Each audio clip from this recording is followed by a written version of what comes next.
Hello friends, welcome to my YouTube channel easy stream. आज के इस वीडियो में हम पदार्थ विज्ञान का टॉपिक अणु और परमाणु की संरचना चैप्टर के लिए पाठ्य योजना तैयार करेंगे। तो चलिए शुरू करते हैं। इसके लिए सबसे पहले आपको पाठ्य योजना का क्रमांक लिखना है, फिर लिखना है विद्यालय का नाम जिस भी विद्यालय में आप शिक्षण का कार्य कर रहे हैं, फिर दिनांक, विषय, उपविषय, कक्षा, कालांश, अवधि। इन 6 बिंदुओं को लिखने के बाद हम अपना प्रकरण लिखते हैं।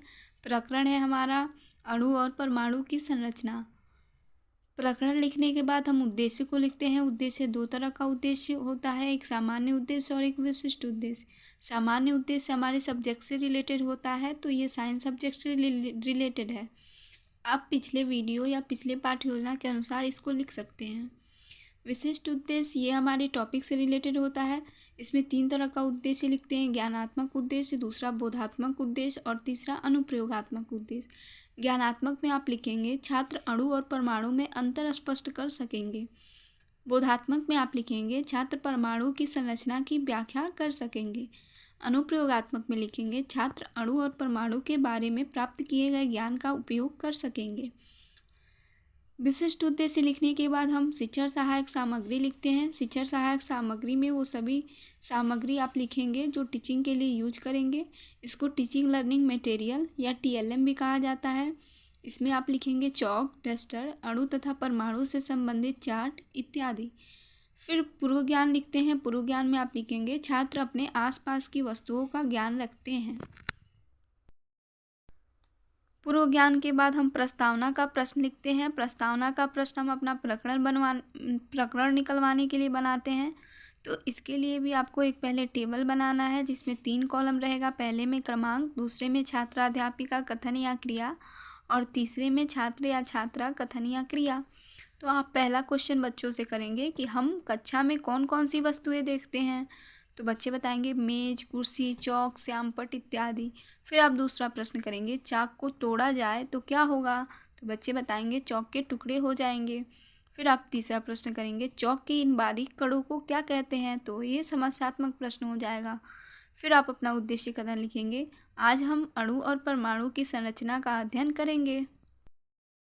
फिर आता है प्रस्तुतिकरण। प्रस्तुतिकरण के लिए भी आपको एक टेबल बनानी है जिसमें 4 कॉलम रहेगा।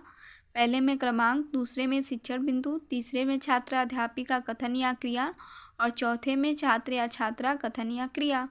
तो आपका पहला शिक्षण बिंदु यानी टॉपिक है अणु। अणु यानी मॉलिक्यूल। तो इसके लिए पहले आप बच्चों से विकासात्मक प्रश्न करेंगे कि बतासे का स्वाद कैसा होता है। तो बच्चे बताएंगे मीठा होता है। फिर आप पूछेंगे बतासे के टुकड़ों का स्वाद कैसा होगा। तो बच्चे बताएंगे मीठा होगा। फिर आप पूछेंगे बतासे और उसके टुकड़े से आप क्या समझते हैं। तो बच्चे निरुत्तर हो जाएंगे। फिर आप अपने स्पष्टीकरण द्वारा बच्चों को समझाएंगे। छात्र क्रिया में छात्र ध्यानपूर्वक सुनेंगे। स्पष्टीकरण में आप बोलेंगे बतासे को तोड़कर छोटे से छोटा कर प्राप्त किया जाता है, इसे अणु कहते हैं। अणु पदार्थ का वह न्यूनतम कण होता है जिसमें पदार्थ के सभी गुण मौजूद होते हैं, वो अणु कहलाता है। फिर आपका दूसरा शिक्षण बिंदु परमाणु आएगा। परमाणु यानी एटम। तो आप बच्चों से पूछेंगे पदार्थ के छोटे से छोटे कण को क्या कहते हैं। तो बच्चे बताएंगे अणु कहते हैं। फिर आप दूसरा प्रश्न करेंगे कि अणु को और अधिक छोटे टुकड़ों में तोड़ा जा सकता है कि नहीं। तो बच्चे निरुत्तर हो जाएंगे। फिर आप अपना स्पष्टीकरण देंगे कि पदार्थ का वह छोटा से छोटा अविभाज्य कण परमाणु कहलाता है। परमाणु अणुओं से मिलकर बना होता है। छात्र क्रिया में छात्र ध्यानपूर्वक सुनेंगे। फिर आप परमाणु की संरचना बच्चों को समझाएंगे कि परमाणु को 2 भागों में बांटा गया है, एक नाभिक और दूसरा बाहरी भाग। नाभिक में प्रोटॉन व न्यूट्रॉन होते हैं तथा इलेक्ट्रॉन पर ऋण आवेश होता है और न्यूट्रॉन उदासीन होते हैं। जो इलेक्ट्रॉन होता है वो बाहरी कक्षाओं में चक्कर लगाता है।